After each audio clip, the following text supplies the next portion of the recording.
خالد کو وہ لمحے یاد تھے جب یہ مسلمان سوار پروقار لہجے میں دھمکی دے رہا تھا۔ خالد کا خون کھول اٹھنا چاہیے تھا، لیکن اسے یہ آدمی بڑا اچھا لگا تھا۔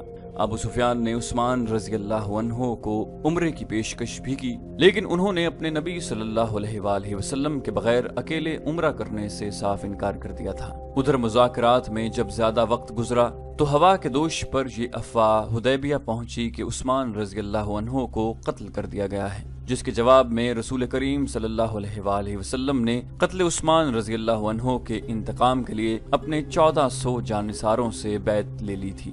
اسی بیعت کو تاریخ میں بیعت رضوان کے نام سے یاد کیا جاتا ہے، اور اسی بیعت کی وجہ سے ابو سفیان سمجھوتے پر راضی ہوا تھا۔ پھر ایک صلح نامہ تحریر ہوا تھا جسے صلح حدیبیہ کا نام دیا گیا۔ مسلمانوں کی طرف سے اس پر رسول اکرم صلی اللہ علیہ وسلم نے اور قریش کی طرف سے سہیل بن عمر نے دستخط کیے تھے۔ اس صلح نامے میں طے پایا تھا کہ مسلمان اور اہل قریش 10 سال تک نہیں لڑیں گے، اور مسلمان آئندہ سال عمرہ کرنے آئیں گے اور مکہ میں 3 دن ٹھہر سکیں گے۔ رسول اکرم صلی اللہ علیہ وآلہ وسلم قریش میں سے تھے۔ خالد رضی اللہ عنہ آپ صلی اللہ علیہ وسلم کو بہت اچھی طرح سے جانتے تھے، لیکن اب انہوں نے آپ کو دیکھا تو محسوس کیا کہ یہ کوئی اور محمد صلی اللہ علیہ وسلم ہے۔ وہ ایسا متاثر ہوئے کہ ان کے ذہن سے اتر گیا کہ یہ وہی محمد صلی اللہ علیہ وسلم ہیں جنہیں وہ اپنے ہاتھوں قتل کرنے کے نعوذ باللہ منصوبے بناتے رہے تھے۔ حضرت خالد نبی کریم صلی اللہ علیہ وسلم کو ایک سالار کی حیثیت سے زیادہ دیکھ رہے تھے، اور آپ صلی اللہ علیہ وسلم کی عسکری اہلیت کے قائل ہو گئے تھے۔ صلح حدیبیہ تک مسلمان رسول کریم صلی اللہ علیہ وسلم کی قیادت میں چھوٹے بڑے 28 معرکے لڑ چکے اور فتح و نصرت کی دھاک بٹھا چکے تھے۔ مسلمان عمرہ کر کے چلے گئے۔ 2 مہینے گزر گئے۔ ان 2 مہینوں میں خالد پر خاموشی طاری رہی، لیکن اس خاموشی میں ایک طوفان اور ایک انقلاب پرورش پا رہا تھا۔ خالد نے مذہب میں کبھی بھی دلچسپی نہیں لی تھی۔ اسے نہ کبھی اپنے بتوں کا خیال آیا تھا، نہ کبھی اس نے رسول کریم صلی اللہ علیہ وسلم کی رسالت کو سمجھنے کی کوشش کی تھی، مگر اب از خود اس کا دھیان مذہب کی طرف چلا گیا، اور وہ اس سوچ میں کھو گیا کہ مذہب کون سا سچا ہے، اور انسان کی زندگی میں مذہب کی اہمیت اور ضرورت کیا ہے۔ اکرمہ۔ ایک روز خالد نے اپنے ساتھی سالار اکرمہ سے، جو اس کا بھتیجا بھی تھا، کہا کہ میں نے فیصلہ کر لیا ہے، میں سمجھ گیا ہوں۔ کیا سمجھ گئے ہو خالد؟ اکرمہ نے پوچھا۔ محمد صلی اللہ علیہ وسلم جادوگر نہیں، خالد نے کہا، اور محمد صلی اللہ علیہ وسلم شاعر بھی نہیں۔ میں نے محمد کو اپنا دشمن سمجھنا چھوڑ دیا ہے، اور میں نے محمد صلی اللہ علیہ وآلہ وسلم کو خدا کا رسول تسلیم کر لیا ہے۔ اکرمہ نے کہا، حبل اور عزا کی قسم تم مذاق کر رہے ہو، کوئی نہیں مانے گا کہ ولید کا بیٹا اپنا مذہب چھوڑ رہا ہے۔ خالد نے کہا، ولید کا بیٹا اپنا مذہب چھوڑ چکا ہے۔ کیا تم بھول گئے ہو کہ محمد صلی اللہ علیہ وسلم ہمارے کتنے آدمیوں کو قتل کروا چکا ہے؟ اکرمہ نے کہا، تم ان کے مذہب کو قبول کر رہے ہو جن کے خون کے ہم پیاسے ہیں۔ میں نے فیصلہ کر لیا ہے اکرمہ، خالد نے 2 ٹوک لہجے میں کہا، میں نے سوچ سمجھ کر فیصلہ کیا ہے۔ اسی شام ابو سفیان نے خالد کو اپنے ہاں بلا لیا۔ اکرمہ بھی وہاں موجود تھا۔ کیا تم بھی محمد صلی اللہ علیہ وسلم کی باتوں میں آ گئے ہو؟ ابو سفیان نے اس سے پوچھا۔ تم نے ٹھیک سنا ہے ابو سفیان، خالد نے کہا، محمد صلی اللہ علیہ وسلم کی باتیں ہی کچھ ایسی ہیں۔ مشہور مورخ واقدی نے لکھا ہے کہ ابو سفیان قبیلے کا سردار تھا۔ اس نے خالد کا فیصلہ بدلنے کے لیے اسے قتل کی دھمکی دی۔ خالد اس دھمکی پر مسکرا دیا، مگر اکرمہ برداشت نہ کر سکا، حالانکہ وہ خود خالد کے اس فیصلے کے خلاف تھا۔ ابو سفیان، اکرمہ نے کہا، میں تمہیں اپنے قبیلے کا سردار مانتا ہوں، لیکن خالد کو جو تم نے دھمکی دی ہے وہ میں برداشت نہیں کر سکتا۔ تم خالد کو اپنا مذہب بدلنے سے نہیں روک سکتے۔ اگر تم خالد کے خلاف کوئی کارروائی کرو گے تو ہو سکتا ہے میں بھی خالد کے ساتھ مدینہ چلا جاؤں۔ اگلے ہی روز مکہ میں ہر کسی کی زبان پر یہ الفاظ تھے، خالد بن ولید محمد صلی اللہ علیہ وسلم کے پاس چلا گیا ہے۔ خالد یادوں کے ریلے میں بہتا مدینہ کو چلا جا رہا تھا۔ اسے اپنا ماضی اس طرح یاد آیا تھا جیسے وہ گھوڑے پر سوار مدینہ کو نہیں بلکہ پیادہ اپنے ماضی میں چلا جا رہا تھا۔ اسے مدینہ کے اونچے مکانوں کی منڈیریں نظر آنے لگی تھی۔ خالد، اسے کسی نے پکارا، لیکن اسے گزرے ہوئے وقت کی آواز سمجھ کر اس نے نظر انداز کر دیا۔ اسے گھوڑوں کی ٹاپ سنائی دی، تب اس نے دیکھا اسے 2 گھوڑے اپنی طرف آتے دکھائی دیے۔ وہ رک گیا، گھوڑے اس کے قریب آ کر رک گئے۔ ایک سوار اس کے قبیلے کا مشہور جنگجو عمر بن العاص تھے، اور دوسرے عثمان بن طلحہ۔ دونوں نے ابھی اسلام قبول نہیں کیا تھا۔ کیا تم دونوں مجھے واپس مکہ لے جانے کے لیے آئے ہو؟ خالد نے ان سے پوچھا۔ عمر بن العاص نے پوچھا، تم کہاں جا رہے ہو؟ خالد نے پوچھا تم دونوں کہاں جا رہے ہو؟ خدا کی قسم ہم تمہیں بتائیں گے تو تم خوش نہیں ہوگے، عثمان بن طلحہ نے کہا۔ ہم مدینہ جا رہے ہیں۔ عمر بن العاص نے کہا بات پوری کرو عثمان۔ خالد ہم محمد صلی اللہ علیہ وآلہ وسلم کا مذہب قبول کرنے جا رہے ہیں۔ ہم نے محمد صلی اللہ علیہ وآلہ وسلم کو خدا کا سچا نبی مان لیا ہے، پھر ہم ایک ہی منزل کے مسافر ہیں۔ خالد نے کہا آؤ اکٹھے چلیں۔ یہ 31 مئی 628 عیسوی کا دن تھا جب تاریخ اسلام کے دو عظیم جرنیل خالد بن ولید رضی اللہ عنہ اور عمر بن العاص رضی اللہ عنہ مدینہ میں داخل ہوئے۔ ان کے ساتھ عثمان بن طلحہ رضی اللہ عنہ بھی تھے۔ تینوں رسول کریم صلی اللہ علیہ وآلہ وسلم کے حضور پہنچے۔ سب سے پہلے خالد بن ولید رضی اللہ عنہ اندر گئے، ان کے پیچھے عمر بن العاص اور عثمان بن طلحہ رضی اللہ عنہ گئے۔ تینوں نے قبول اسلام کی خواہش ظاہر کی۔ رسول اللہ صلی اللہ علیہ وآلہ وسلم اٹھ کھڑے ہوئے اور تینوں کو باری باری گلے لگایا۔ شہیدوں کو دل سے اتار دیں۔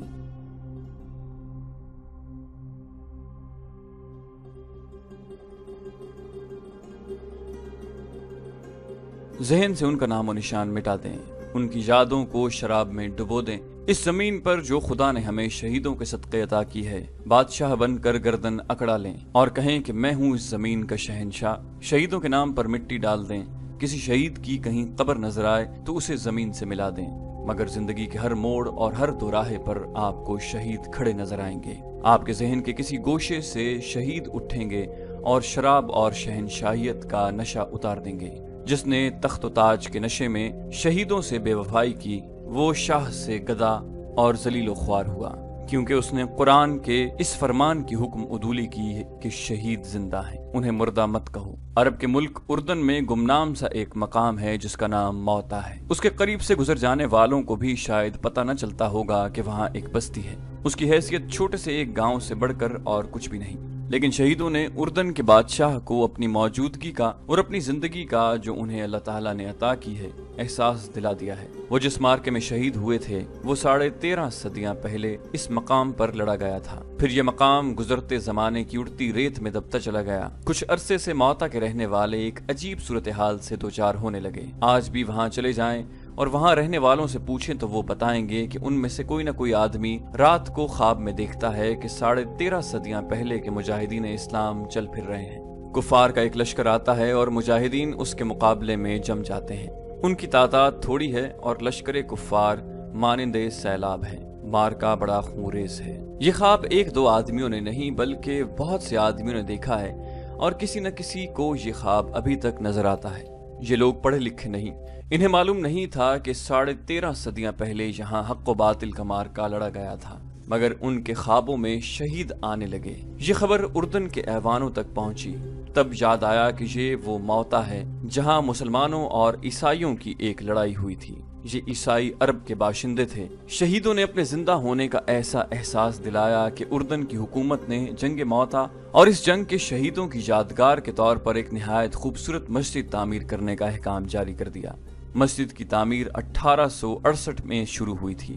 اس جنگ میں 3 سپہ سالار زید بن حارثہ رضی اللہ عنہ، جعفر بن ابی طالب رضی اللہ عنہ اور عبداللہ بن رواحہ رضی اللہ عنہ یکے بعد دیگرے شہید ہو گئے تھے۔ ان تینوں کی قبریں موتا سے تقریباً 2 میل دور ہیں جو ابھی تک محفوظ ہیں۔ مدینہ میں آ کر خالد بن ولید رضی اللہ عنہ نے اسلام قبول کیا تو ان کی ذات میں عظیم انقلاب آ گیا۔ 3 مہینے گزر گئے تھے۔ خالد رضی اللہ عنہ زیادہ تر وقت رسول کریم صلی اللہ علیہ وسلم کے حضور بیٹھے فیض حاصل کرتے رہتے، مگر انہیں ابھی عسکری جوہر دکھانے کا موقع نہیں ملا تھا۔ وہ فن حرب و ضرب کے ماہر جنگجو تھے۔ ان کا حسب و نسب بھی عام عربوں سے اونچا تھا، لیکن انہوں نے ایسا دعویٰ نہ کیا کہ انہیں سالار کا رتبہ ملنا چاہیے۔ انہوں نے اپنے آپ کو سپاہی سمجھا اور اسی حیثیت میں خوش رہے۔ آج کے شام اور اردن کے علاقے میں اس زمانے میں قبیلہ غسان آباد تھا، جو اس علاقے میں دور تک پھیلا ہوا تھا۔ یہ قبیلہ طاقت کے لحاظ سے زبردست مانا جاتا تھا، کیونکہ جنگجو ہونے کے علاوہ اس کی تعداد بہت زیادہ تھی۔ اس قبیلے میں عیسائی بھی شامل تھے۔ اس وقت روم کا شہنشاہ ہرقل تھا، جس کی جنگ پسندی اور جنگی دہشت دور دور تک پہنچی ہوئی تھی۔ اسلام تیزی سے پھل پھول رہا تھا۔ قبیلہ قریش کے 1000 لوگ اسلام قبول کر چکے تھے۔ ان کے مانے منجھے ہوئے سردار اور سالار بھی مدینہ جا کر رسول خدا صلی اللہ علیہ وسلم کے دست مبارک پر بیعت کر چکے تھے اور مسلمان ایک جنگی طاقت بنتے جا رہے تھے۔ کئی ایک چھوٹے چھوٹے قبائل حلقہ بگوش اسلام ہو گئے تھے۔ مدینہ اطلاعیں پہنچ رہی تھیں کہ قبیلہ غسان مسلمانوں کی بڑھتی ہوئی طاقت اور اسلام کی مقبولیت کو روکنے کے لیے مسلمانوں کو للکارنا چاہتا ہے اور جنگی تیاریوں میں مصروف ہے۔ یہ بھی سنا گیا کہ غسان کا سردار اعلیٰ روم کے بادشاہ ہرقل کے ساتھ دوستی کر کے اس کی جنگی طاقت بھی مسلمانوں کے خلاف استعمال کرنے کی کوشش کر رہا ہے۔ رسول کریم صلی اللہ علیہ وآلہ وسلم نے اپنا ایک ایلچی، جن کا نام تاریخ میں محفوظ نہیں، غسان کے ایک سردار اعلیٰ کے ہاں اس پیغام کے ساتھ بھیجا کہ اللہ کے سوا کوئی معبود نہیں اور وہ وحدہ لا شریک ہے، اور اسلام ایک مذہب اور ایک دین ہے۔ باقی تمام عقیدے جو مختلف مذاہب کی صورت اختیار کر گئے ہیں توہمات ہیں اور یہ انسان کے بنائے ہوئے ہیں۔ رسول کریم صلی اللہ علیہ وسلم نے غسان کے سردار اعلیٰ کو قبول اسلام کی دعوت دی۔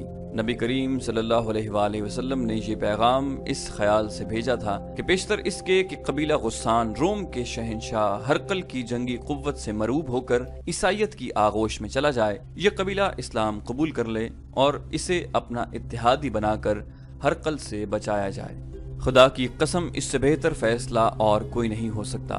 خالد رضی اللہ عنہ نے ایک محفل میں کہا، ہرقل نے فوج کشی کی تو یوں سمجھو کہ باطل کا طوفان آ گیا جو سب کو اڑا لے جائے گا۔ غسان کی خیریت اسی میں ہے کہ رسول اللہ صلی اللہ علیہ وسلم کی دعوت قبول کر لے۔ کسی اور نے کہا، نہیں کرے گا تو ہمیشہ کے لیے ہرقل کا غلام ہو جائے گا۔ ایک اور نے کہا، اس وقت ہرقل قبیلہ غسان میں داخل ہو چکا تھا، اس کے ساتھ جو فوج تھی اس کی تعداد 1,00,000 تھی۔ غسان کے سردار اعلیٰ کو اطلاع مل چکی تھی مگر وہ پریشان نہیں تھا، وہ ہرقل کے ساتھ دوستی کا ہاتھ بڑھانے کا فیصلہ کر چکا تھا۔ نبی کریم صلی اللہ علیہ وآلہ وسلم کا ایلچی بصرہ کو جا رہا تھا۔ غسان کا دارالحکومت بصرہ تھا۔ ایلچی کے ساتھ ایک اونٹ پر لدے ہوئے زاد راہ کے علاوہ 3 محافظ بھی تھے۔ بڑی لمبی مسافت کے بعد ایلچی موتا پہنچا اور اس نے ذرا سستانے کے لیے اپنا مختصر سا قافلہ روک لیا۔ قریب ہی قبیلہ غسان کی ایک بستی تھی۔ اس کے سردار کو اطلاع ملی کہ 4 اجنبی بستی کے قریب پڑاؤ کیے ہوئے ہیں۔ سردار نے، جس کا نام شرجیل بن عمر تھا، مدینہ کے ایلچی کو اپنے ہاں بلایا اور پوچھا کہ وہ کون ہیں اور کہاں جا رہے ہیں۔ ایلچی نے جواب دیا، میں مدینہ کا ایلچی ہوں اور بصرہ کو جا رہا ہوں۔ میں رسول خدا صلی اللہ علیہ وآلہ وسلم کا پیغام تمہارے سردار اعلیٰ کے لیے لے جا رہا ہوں۔ کیا تم قبیلہ قریش کے محمد صلی اللہ علیہ وسلم کی بات کر رہے ہو؟ شرجیل بن عمر نے طنزیہ لہجے میں پوچھا۔ پیغام کیا ہے؟ پیغام یہ ہے کہ اسلام قبول کر لو، ایلچی نے کہا، اور باطل کے عقیدے ترک کر دو۔ کیا تم یہ سمجھتے ہو کہ میں اپنے سردار اعلیٰ کی اور اپنے مذہب کی توہین برداشت کر لوں گا؟ شرجیل بن عمر نے کہا، اگر تم زندہ رہنا چاہتے ہو تو یہیں سے مدینہ واپس چلے جاؤ، میں بصرہ کے رستے سے ہٹ نہیں سکتا۔ ایلچی نے کہا، یہ رسول اللہ صلی اللہ علیہ وآلہ وسلم کا حکم ہے، جس کی تعمیل میں فخر سے اپنی جان دے دوں گا اور میں بڑے فخر سے تمہاری جان لوں گا، شرجیل بن عمر نے کہا اور اپنے آدمیوں کو اشارہ کیا۔ ایلچی کے 3 محافظ باہر بیٹھے تھے۔ اندر سے 3 آدمی نکلے، وہ کسی کی خون آلود لاش گھسیٹتے ہوئے باہر لا رہے تھے۔ محافظوں نے دیکھا کہ لاش کی گردن کٹی ہوئی تھی، انہوں نے پہچان لیا یہ ان کے ایلچی کی لاش تھی۔ شرجیل بن عمر باہر آیا، تم اس کے ساتھی تھے؟ شرجیل نے محافظوں سے کہا، مجھے یقین ہے کہ اس کے بغیر تم بصرہ نہیں جاؤ گے۔ ایک محافظ نے جواب دیا، نہیں، پیغام اس کے پاس تھا۔ شرجیل نے کہا، جاؤ مدینہ کو لوٹ جاؤ اور محمد صلی اللہ علیہ وسلم سے کہنا کہ ہم اپنے قبیلے اور اپنے عقیدے کی توہین برداشت نہیں کیا کرتے۔ اگر یہ شخص بصرہ پہنچ جاتا تو وہاں قتل ہو جاتا۔ خدا کی قسم، ایک محافظ نے کہا، ہم اپنے مہمان کے ساتھ یہ سلوک نہیں کیا کرتے، میں تمہیں مہمان سمجھ کر تمہاری جان بخشی کر رہا ہوں۔ شرجیل نے کہا، اور مجھے یہ نہ کہنا کہ میں تمہیں اس کی لاش دے دوں۔ مدینہ کی تمام تر آبادی کو معلوم ہو چکا تھا کہ رسول اللہ صلی اللہ علیہ وسلم کا ایلچی دعوت اسلام لے کر بصرہ گیا ہوا ہے۔ سب ایلچی کی واپسی کے منتظر تھے، لیکن 3 محافظ ایلچی کے بغیر واپس آئے۔ ان کے چہروں پر گرد کی تہ اور تھکن کے آثار بھی نہیں تھے، وہ غصے کے تاثرات تھے۔ وہ مدینہ داخل ہوئے تو لوگ ہجوم کر کے آ گئے، خدا کی قسم ہم انتقام لیں گے۔ محافظ بازو لہرا لہرا کر کہتے جا رہے تھے، موتا کے شرجیل بن عمر کا قتل ہم پر فرض ہو گیا ہے۔ جب یہ خبر رسول اللہ صلی اللہ علیہ وآلہ وسلم کو ملی تو باہر مدینہ کی آبادی اکٹھی ہو گئی۔ عربوں کے رواج کے مطابق قتل کی سزا قتل تھی۔